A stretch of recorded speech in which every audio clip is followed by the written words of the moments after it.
नमस्ते। आज मैं आप सबको वेदज्ञ पुरुष श्री जगन्नाथ जी के बारे में बताऊंगी। वेद को कोई पुरुष ने नहीं लिखा, ऋषियों ने समाधि स्थिति में मंत्रों का दर्शन किया था। इसीलिए कहा गया अपुरुषया अपि वेदवाक्यम ऋषयः मंत्र द्रष्टारः। इस संबंध में एक महत्वपूर्ण ऐतिहासिक घटना 1947 नवंबर 3 तारीख को श्री क्षेत्रपुरी में घटित हुई थी। यह घटना पुरी श्री मंदिर के पूर्व प्रशासक श्री रविंद्र नारायण मिश्र जी ने उनके दिव्य कथामृत नामक टीवी सीरियल में बताया था। भारत के स्वाधीनता प्राप्त के 2.5 माह के बाद पुरी के वेद कर्मकांड विद्यापीठ के वार्षिक उत्सव था। उसमें उपस्थित थे विद्यापीठ के परिचालनात्मक अध्यक्ष शंकराचार्य भारती कृष्ण जी। भारती कृष्ण जी मैथ, संस्कृत, इंग्लिश आदि 7 विषयों में टॉपर स्टूडेंट थे। वार्षिक उत्सव में मुख्य अतिथि के रूप में थे ओडिशा के तत्कालीन गवर्नर श्री कैलाशनाथ काटजू जी। विद्यापीठ के अध्यक्ष श्री रामचंद्र रथ जी भी वहां उपस्थित थे।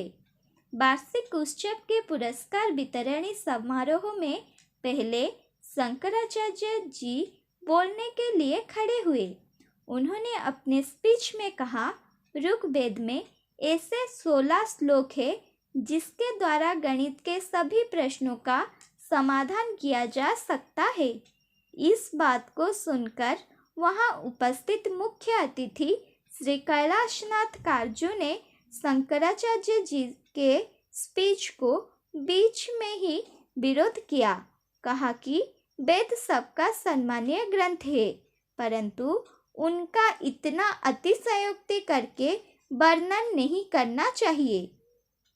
काटजू ने यह बात जैसे ही कही, भारती कृष्ण जी ने तुरंत उनको रोक दिया और कहा, मैंने कोई अतिशयोक्ति वर्णन नहीं किया है, सच ही कहा है।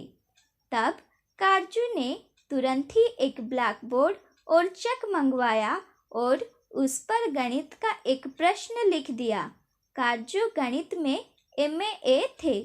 प्रश्न लिखकर उन्होंने शंकराचार्य जी को प्रश्न का हल करने के लिए आह्वान किया। शंकराचार्य जी वहां उपस्थित एक विद्वान को प्रश्न को संस्कृत में अनुवाद करने को कहा और वहां उपस्थित अपने शिष्य में से 16-17 साल के एक शिष्य को प्रश्न का समाधान करने को कहा। शिष्य ने विनम्रता के साथ गुरु को प्रणाम करके कुछ समय के बाद प्रश्न का सटीक उत्तर लिख दिया। काटजू जी ने कहा, पता नहीं मंत्र तंत्र या भूत प्रेत के द्वारा यह उत्तर प्राप्त हुआ है, इसको स्टेप बाय स्टेप समाधान करो।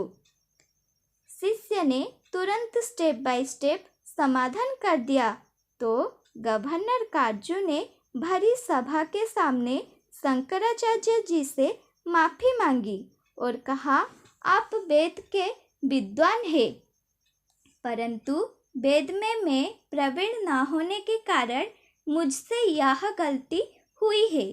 शंकराचार्य जी ने कहा, आपको इस बारे में ज्ञान नहीं है।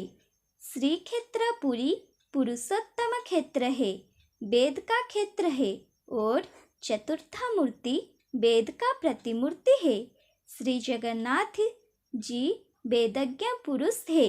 उड़ीसा के तत्कालीन गवर्नर श्री काटजू जी ने हाथ जोड़कर विनम्रता से पूछा कि आपने जो ज्ञान के बारे में कहा, यह ज्ञान कितने दिनों में हासिल किया जा सकता है?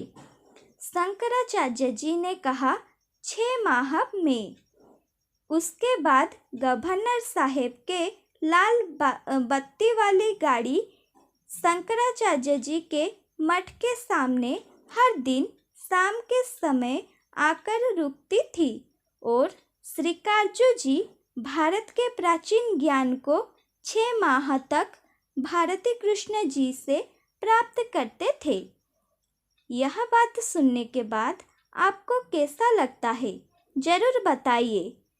हम कितना गौरवमय सभ्यता के अंग है ना?